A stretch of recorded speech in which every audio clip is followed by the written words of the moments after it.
Somebody was knocking at the door. Jenne didn't feel like getting out of bed. Her heart was filled with the fresh thoughts of melancholic emotions. She never thought that she would have to wake up to a brand new reality without the existence of his beautiful soul. His fragrance from the pillows reminded her of all the better days they'd spent, and the dewdrops of sadness fell from her swollen eyes. She went back to the days where they met each other. It was a beautiful evening at the beach, and she was sitting on a rock by the shore, and she could remember the first time he spoke to her. "Can I sit here? I'm Damien," he said. They watched the setting sun together, and she remembered how sparkly his eyes were when he looked at her. It was a magical evening with red wine, and ever since they were there for each other, and the love went strong. Things took a dark turn after the tragic car accident. It left Jenne with scars to remember for life. It didn't make her feel great as she discovered about her chronic illness. She dreamt of being in his arms, all wrapped up warmly, and she was resting her head on his chest, and she could clearly listen to his heart, but she had to make a decision and part ways for good. Damien was seated in his apartment, got up and walked towards the kitchen. He picked up his phone, which was on the floor. He didn't want to check his messages, as he knew there would be no messages from her. He knew how hard it would be for him, the decision she made for the sake of him, but he didn't want to leave her alone. She didn't want to let him see the pain she was in, and she needed to let him go free and let him begin his journey of finding his purpose in life. Suddenly his phone started ringing. "Hey Damien, you off for tonight's party, right?" asked Joe, his best friend. "I completely forgot about that." "Sure, I'll be there by 8 o'clock, Damien replied, and he stepped into the shower. He got ready in a rush and stepped out to meet his friends. On his way to the party, he thought about many things, but he couldn't get over the fact that Jenne had decided to move on with her life without him. How could she even be out there without me, he thought to himself.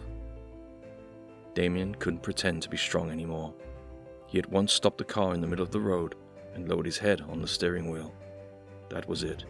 He let all the vehicles pass him, and he didn't know what to do with his life anymore. It felt as if his meaning of existence had suddenly lost its value.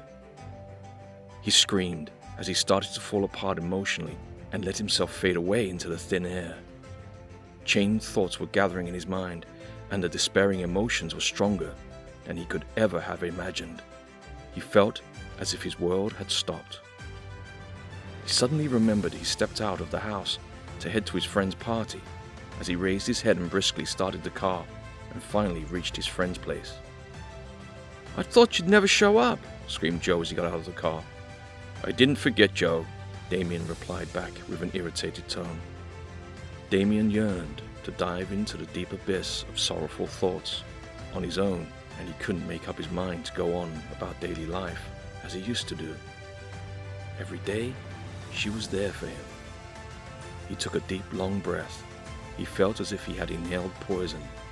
There he was, standing right in front of the door, with depressive thoughts.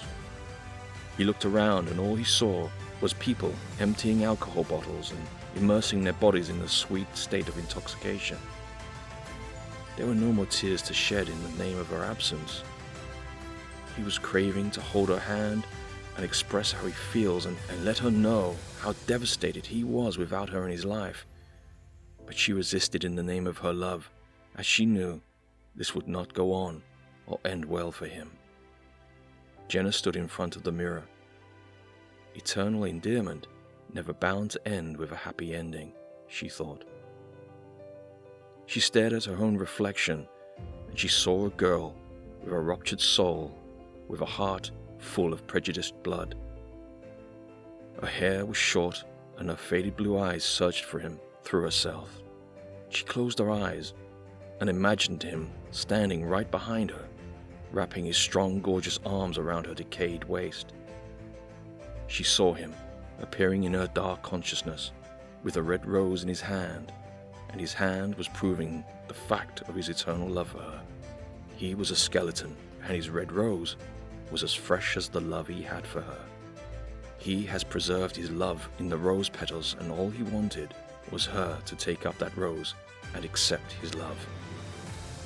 She needed him more than ever, and her heart was aching in pain of his absence, and life has converted into an unbearable affliction and the struggle to get over the fathomless agony caused by her decision.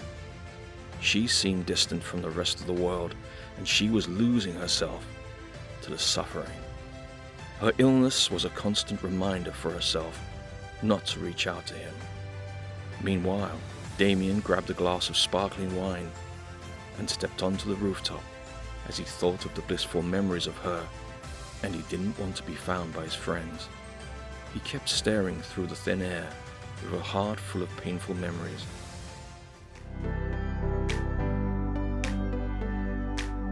It rains on the horizon. Take my hand, let's watch the sunset. Under this beautiful rainbow, this is our story, our landscape.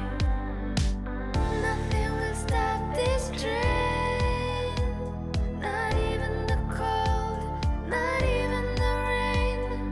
Two hearts becoming one, two souls that won't let go. I know you are the one, because you feel like home. With you I love the view, even if it's gloomy. This love story looks just like a movie. He listened to the beautiful love song sung by the band as he sipped the wine slowly. I won't let it go out of my heart, he thought, as he looked into the far-away stars.